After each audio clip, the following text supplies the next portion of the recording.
Came that a couple years ago, so you know, a lot of samples go out to California. You can go set them right here at Texas Plant Soil Lab, right here in Edinburgh, and so glad to have you back. Thank you. Thank you, Mark. Well, I was kind of nervous being the first speaker after lunch. You know, your belly's full and you're trying that siesta time, kind of sleeping. So I'm actually glad I got to speak before lunch, because you guys now are attentive because you're hungry. And I'm the one standing between you and having lunch. So I'm going to try to make this as painless as possible, okay? Feel free to ask any questions. Again, my name is Noel Garcia. I'm with TPS Labs. We're in Edinburgh, Texas. Deep South Texas, as deep south as you can go before getting to Mexico. So we're only about 20 miles just north of the Mexican border. So today, in fact, must have been about 6 weeks ago, I got a call from Al Ratty. He's one of the marketing directors for U.S. Composting Council, and asked me if I would be interested in doing his talk. I said, yeah, sure. I was here a few years ago. In fact, Mark invited me. We had just became a STA certified laboratory, and now we've been since then. So let's go ahead and get started here on testing. What compost testing is. So again, STA certified compost. It's a program set up for a seal of testing assurance program. So it's basically to help you guys label the quality of your compost. It discloses a program designed to give you information needed to get a good maximum benefit from the use of your compost, okay? Basically, it's created back in 2000 and is a consensus of many of the leading compost research scientists in the U.S., okay? So the development of the STA program was various tests that are used to analyze the quality of the compost, okay? And that comes from these test methods, TMECC, which stands for Test Methods of the Examination of Composting and Compost, okay? So this is basically a recipe of different testing protocols designed for laboratories to follow, okay? So this is a consensus that all laboratories that are STA certified, that they must follow this testing protocol, okay? And it includes a suite of different testing, which consists of physical testing, chemical, and biological. And I'll be going more into detail of what we actually test on some of those areas. Of course, this helps both the compost producer and the purchaser to sort of determine what the quality of the compost is. You know, I've done thousands and thousands of compost tests, and there's some really good compost, and there's some compost that is not really very good, you know. So that's what we're trying to achieve here, is try to help you guys as producers to market that compost based on this testing protocol, okay? Of course, if you belong to this Compost Council and want to go over the STA program, you must use an STA certified laboratory to do that testing. The other thing too, all the laboratories must follow a proficiency testing program. And that's generally dictated by Colorado State University. So they send out these test samples quarterly to all these laboratories, and they must follow these testing protocols. So that's how we assure that all these laboratories that are STA certified can adequately do these testing protocols, okay? So compost testing frequency, done by most participants based on volume of compost. And you've probably seen this before. Matt and Risa probably brought this up to you. So less than 2,500 tons, one per quarter or less, 25 to 6,200 tons, one per quarter, 62 to 17,500 tons, one per 2 months, and over 17,500 is one per month. Now this is per facility as well, okay?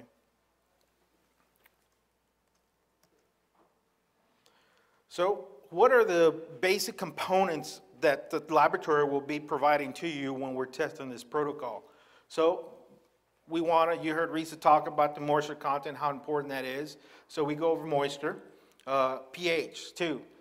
pH is very important, you know, how alkaline or how acidic the compost is. Salinity, we test the electrical conductivity of it and tell you how it'll affect your plant growth. Organic matter, carbon nitrogen ratio is included in that analysis. Total nutrient content. And that's the other thing too, you know, when laboratory provides these analyses, you got to remember this is a total content. Not all that will be available, okay? Bioassay, or for maturity is tested. The stability or respiratory, how much CO2 is being evolved, is a key indicator of how well finished that compost is. We also test these trace metals, part 503, and those are what we call heavy metals. And I'll be showing you what the levels are and what the threshold levels that you must meet before you are available to certify your compost, STA certified compost. Pathogens as well, we'll be looking at fecal coliforms, totocoliforms, as well as salmonella, and particle size as well. So what's the definition of good compost? Depends on the intended use of the compost. Most composters use as soil amendments or mulches to incorporate into soil and improve soil structure. So that depends also on particle size, what type of particle size you have. Generally speaking, they directly comparable with mineral fertilizers, should not be expected to produce the same response. When you use a fertilizer on a soil, you're generally contained to what's in that fertilizer. NPK normally, some might have a trace package in there, say zinc, iron, manganese, copper, but compost has a slew of all these trace elements that are normally not found in conventional fertilizer. So you get that added benefit. I'll be talking about, say, zinc, manganese, copper, cobalt, selenium, some of the exotic trace elements are highly beneficial to plant growth. They're not essential, but they are highly beneficial when it comes to growing a healthier plant overall, okay? So, given the variability of the composition of a lot of these composts and these raw materials used in the composting operation, the definition of standard quality criteria for compost in the graphical presentation is typically compost results is not very practical. There are a lot of different variations of a good compost, okay? So when you're defined by a lot of these different protocols you got to follow, it depends how you interpret those results, okay?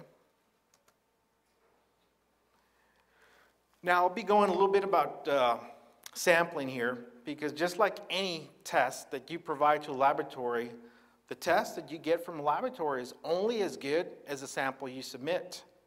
And this applies to anything. You know, I work with a lot of farmers as well, and I've seen farmers go off into a 50-acre field, get off their pickup, grab one sample, throw it in a soil bag, and submit that to the lab. Is that very representative of that area? It's not. It's not. So that's the reason why I see a lot of fallacies when it comes to testing of the compost is lack of knowing how to sample. So this is imagine this is your windrow, okay? And you want to pick several sites at random. So imagine here site 3, section 3, 6, 10, 13, and 18. Imagine you have this on the opposite sides of random areas, okay? So what you want to do is collect several cores from all these cross sections. You have different depths. So the upper third compost profile height, and you got the middle compost and the 1/3 bottom compost. And you want at least 5 cores if possible from each section to combine to make one composite sample from that section, okay? You want to do that throughout all the different sections as well, okay? So each time you combine this, you want to use a clean container. You know, something like a 5-gallon bucket that's sanitized, doesn't have anything. Make sure the shovel you're using doesn't have any rust in there or anything, because that could deviate your analysis. Make sure it's clean. And you want to repeat this process several times from each of these sections that we pointed out. Every time you collect these, you want to place these in a sort of like a clean tarp or something, and blend them all together. You'll have a big, you know, a lot of sample in there, but each time you quarter these, you'll be taking a portion out. That's the only way to take a representative composite sample of the entire windrow as possible, okay? We also need 2 1-gallon bags. So once you've taken that, you quarter down there enough to place in a 1-gallon Ziploc bag, you require 2 1-gallon sample bags. And this is for any laboratory when it comes to testing, okay? You also have this diagram here on how to send those samples. So these samples must be sent overnight to the laboratory in using ice packs. The reason is the heat generated in that compost can change or skew your results.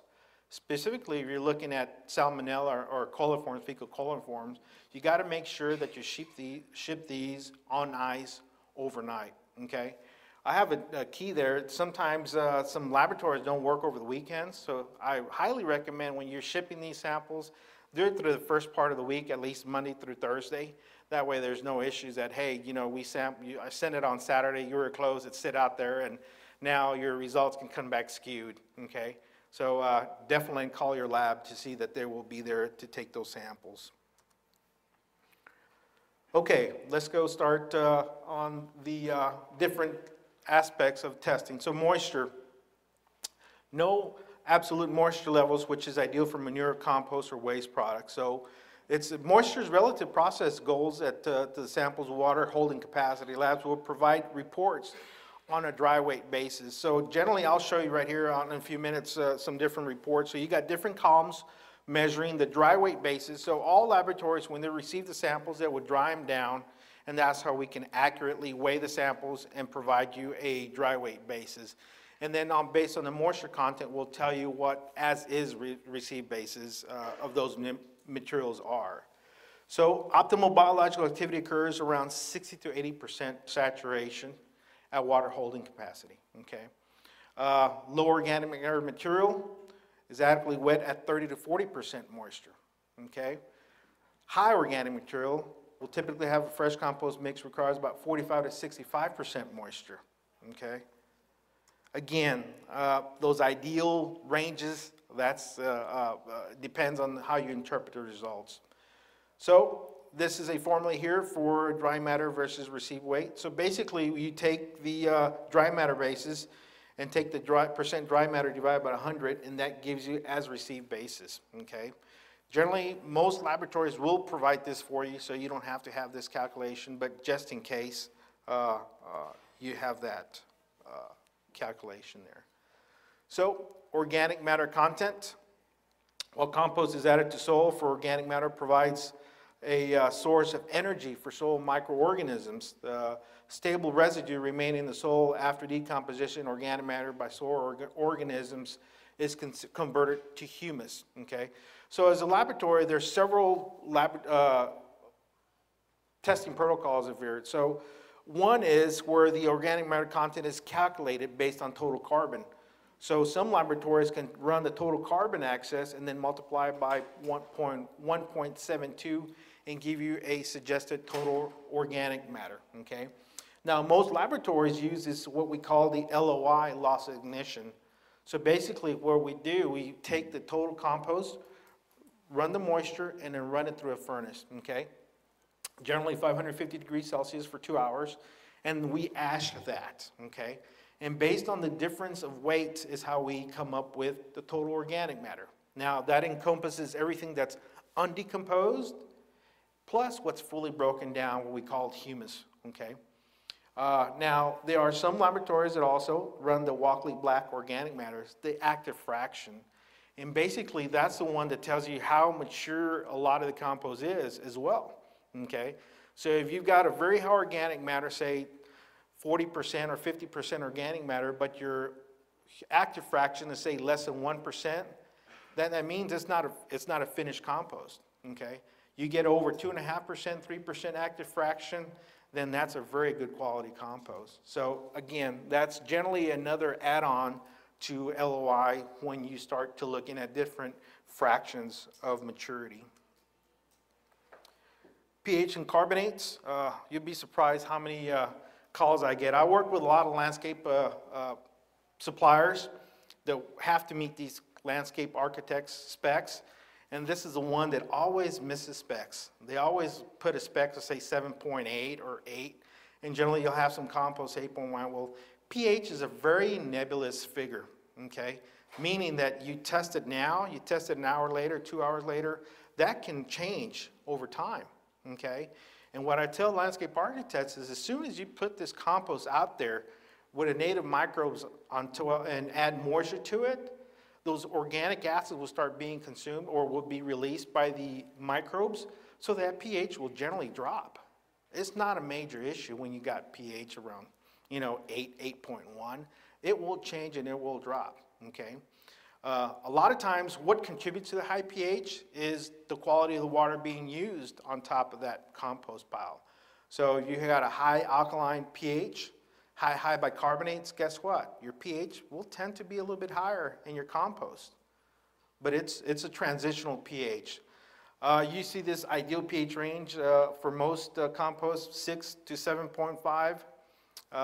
Unless you got a really feed that you're using that's very acidic, it's difficult to get within that range. Does not mean that if you get a pH 7.8, it's not a good compost. It can be, okay? Nitrogen, that's the other test that we're looking at. There's different forms that most laboratories provide. So they run a total nitrogen, so it's basically a Kjeldahl nitrogen combustion. We also look at ammonium, and we look at nitrates as well. So it's 3 different forms of nitrogen when you're looking at in compost testing. So desirable to have high total nitrogen and low ammonium fractions. You heard him talk this morning about that ammonia levels, okay? Advanced composting, we can see nitrate generation. If nitrate is low, it may indicate insufficient oxygen, going anaerobic, okay? Causing gases lost by denitrification. So at some point, you can have very high nitrates, but if you have low anaerobic conditions, it could gas off and denitrify, okay? So a lot of your cultural practices could be leading to having lower nitrate desired levels, okay? Nitrogen released from compost varies from 20% up to 20 or 75% of actual N. It all depends on the environmental conditions and how you apply that compost, okay? C/N ratio, you heard Risa talk about that. Predict the effect of compost is likely to have on plant available nitrogen. I see this all the time. Like I said, I work with farmers as well, and farmers that are applying straight manure out there, they never get a response the first year until the second year. Why? Because the #1 ingredient for decomposition is nitrogen, right? So it competes with the plants for nitrogen. So that's why I always tell them it's always a better idea to compost the manure, okay, and use compost instead. So C/N about 30:1 is considered nitrogen neutral. Lower ratio release nitrogen and act as a nitrogen fertilizer, okay? So that's a slow release, nitrogen released back to the plants. That's what the benefits of compost are, okay? So higher ratio will mobilize N as microbial breakdown of the carbon occurs. So this is your typical C/N ratio in different feedstocks, okay? So the lower the number, the indicative fast rate of decomposition. So your poultry litters, your biosolids, 7:1, 8:1. Poultry litter, 10:1. Cow manure, 12:1. Green waste, 20:1. As you go down the list, you go to your straw, your barks, you get 100, 500:1. Of course, sawdust, 550:1. It's very low rate of decomposition. That's why you've got to say your greens and your browns, you got to balance all this out accordingly, okay? Wish you had this slide before you had the ingredients, huh? Didn't get me here up fast enough. So these are typical concentrations of nitrogen, phosphorus, potassium, different feedstocks. So that first one is sheep manure, of course, 60% dry matter, so very high nitrogen, 2%, half of phosphorus, potassium 2.3. Next one is cow manure. As you can see, cow manure, pig manure, you have less nitrogen and potassium as well. Poultry litter, you can see that's very rich in nitrogen and phosphorus. So your poultry litter, turkey litter, very high in phosphorus, so those are good feedstocks. Manure sludge as well at the end. Very, very low concentration of nitrogen and phosphorus in there, okay? Of course, those are just typical average ranges.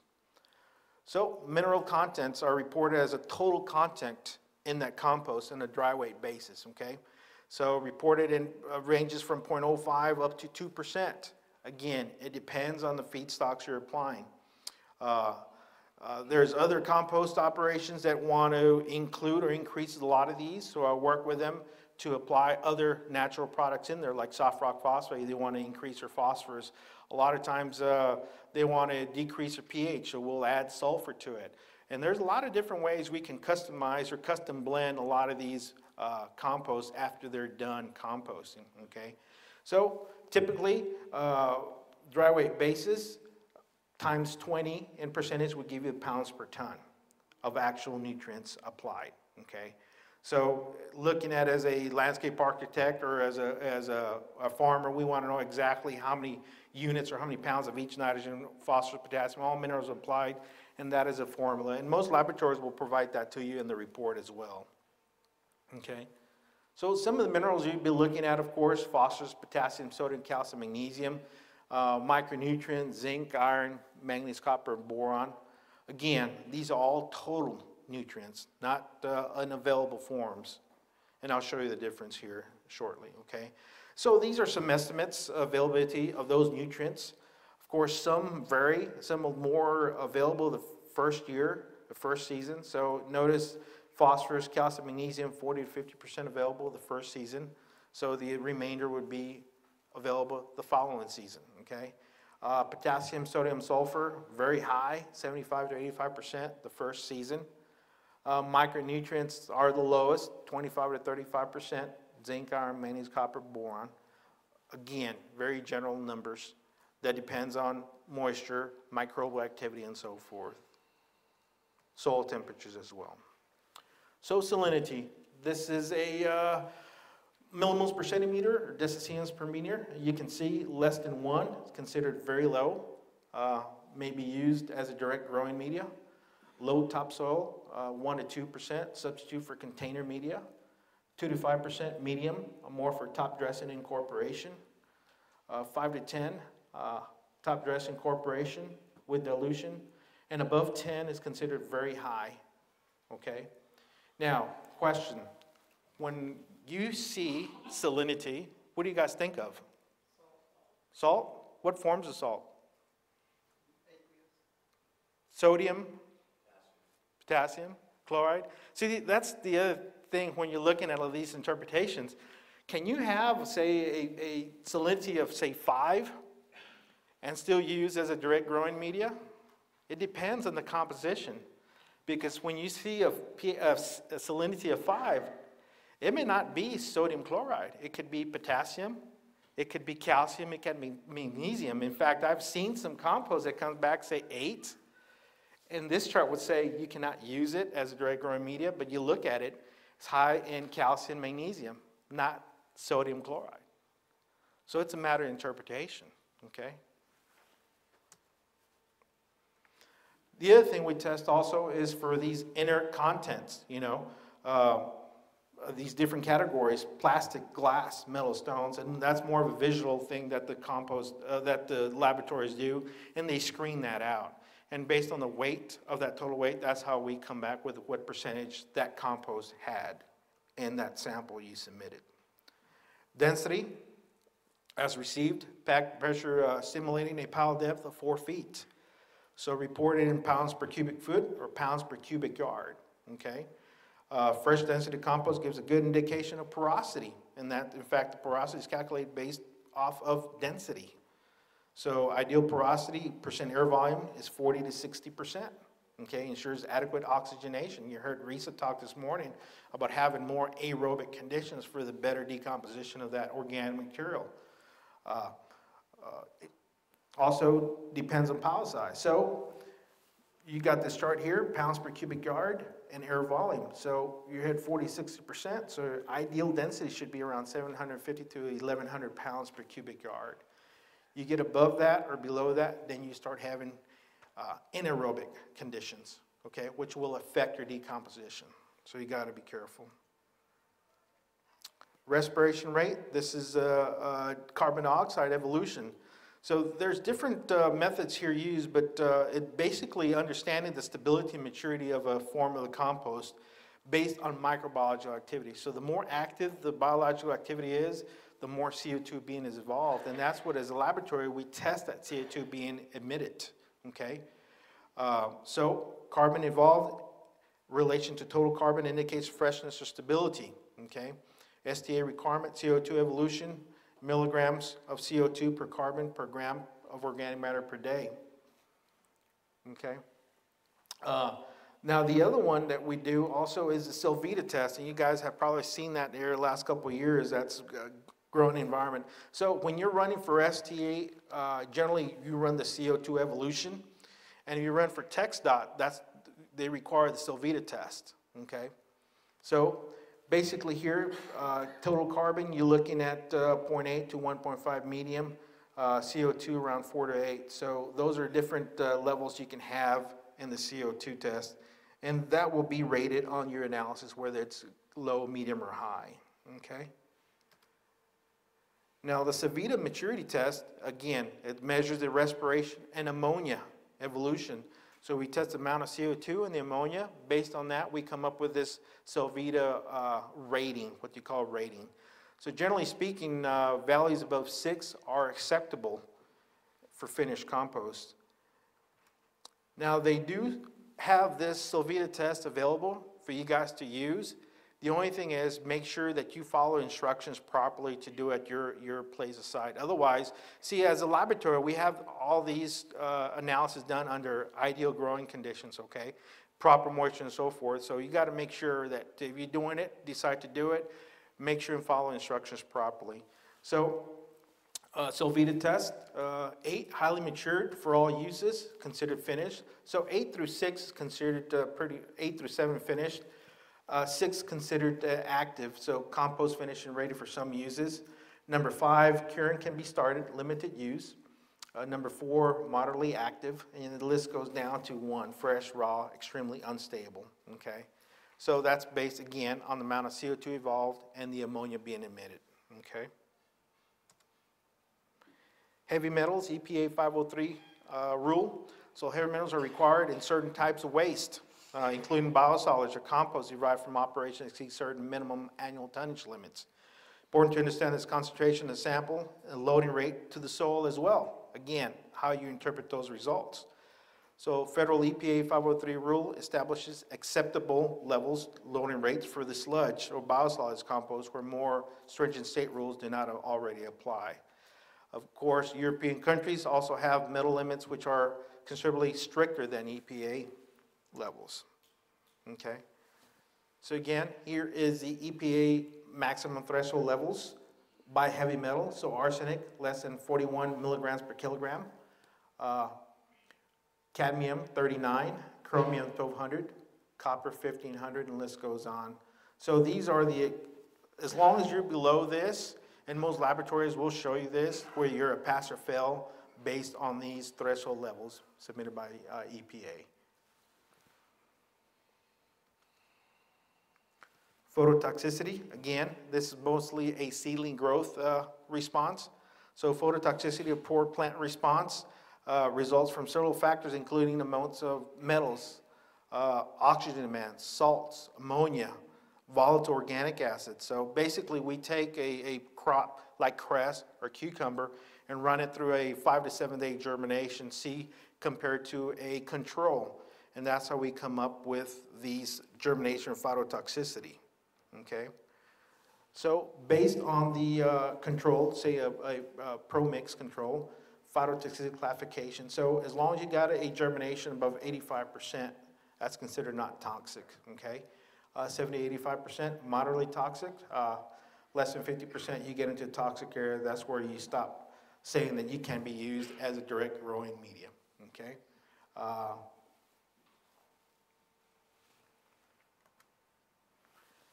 Now let's go into the pathogen sides, pathogen organisms. So the content of potential human pathogens depends on the treatment and age of any biosolid or organic waste material, okay? EPA regulates content of potential pathogens in biosolids. In some cases, regulations apply to states to determine safety in food waste and other components, okay? Again, EPA 503 rule includes salmonella and fecal coliforms. And here are the levels that are, again, the samples must be shipped overnight with ice bags. You'll be surprised how many samples have come without very high heats and generally fail the pathogen test. After we retest them, they send them back to us. Guess what? It meets the criteria, okay?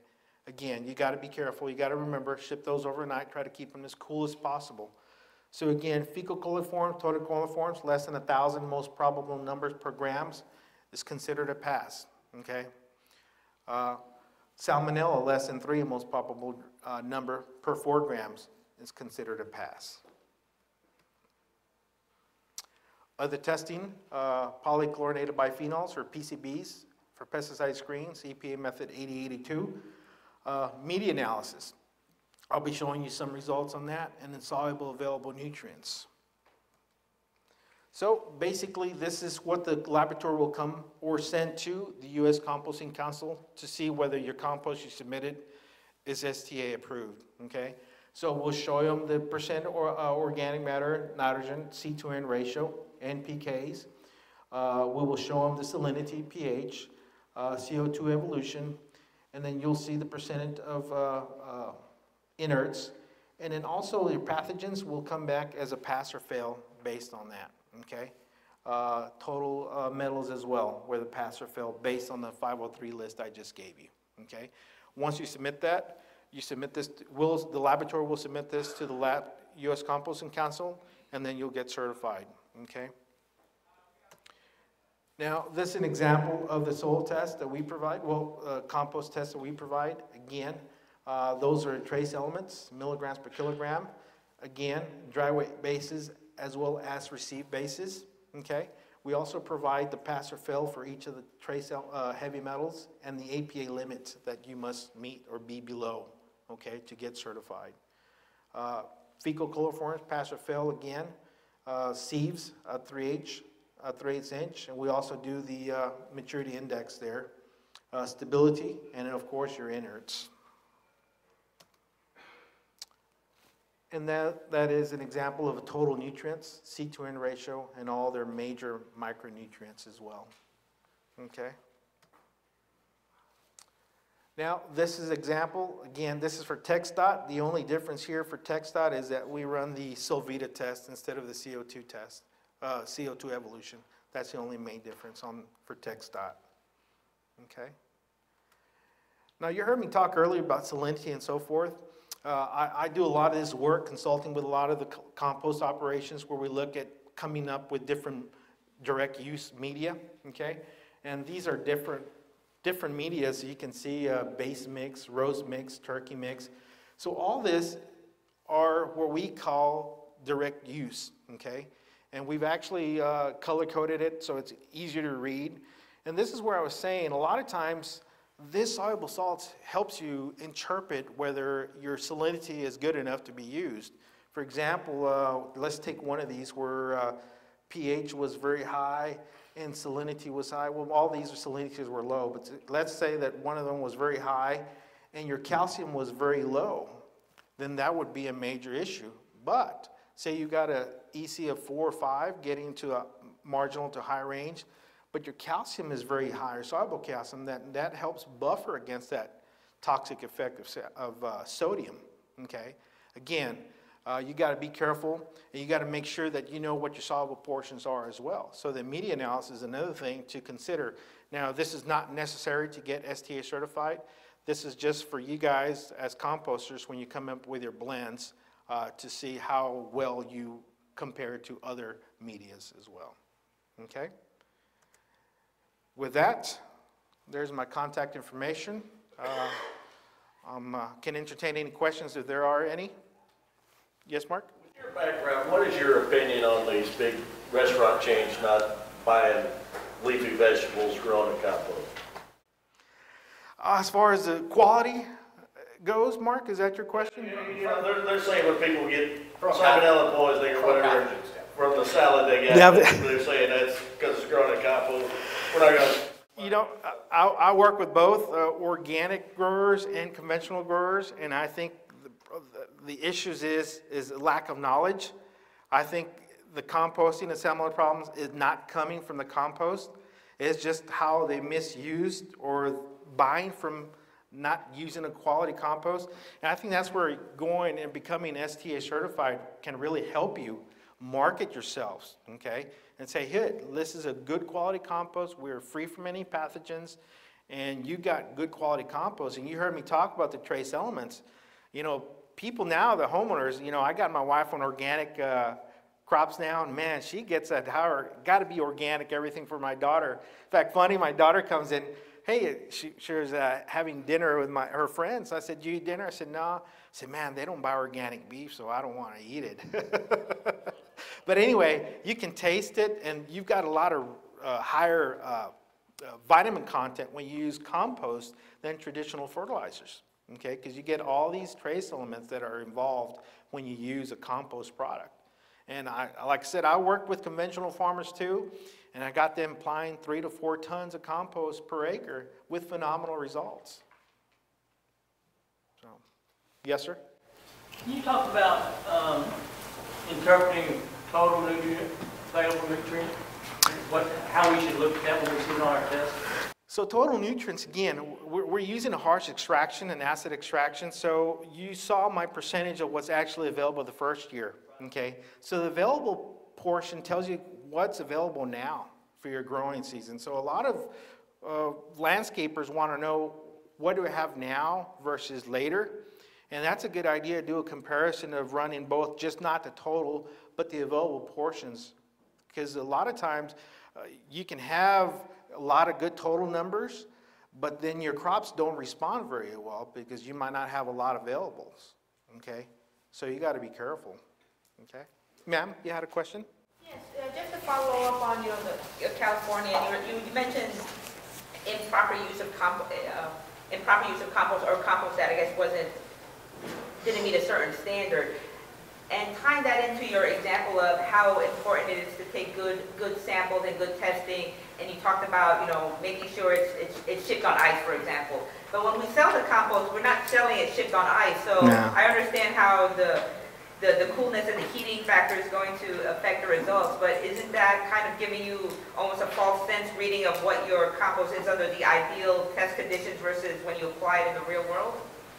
Not really, because once you incorporate that, and it's probably gone through decomposition, generally not an issue.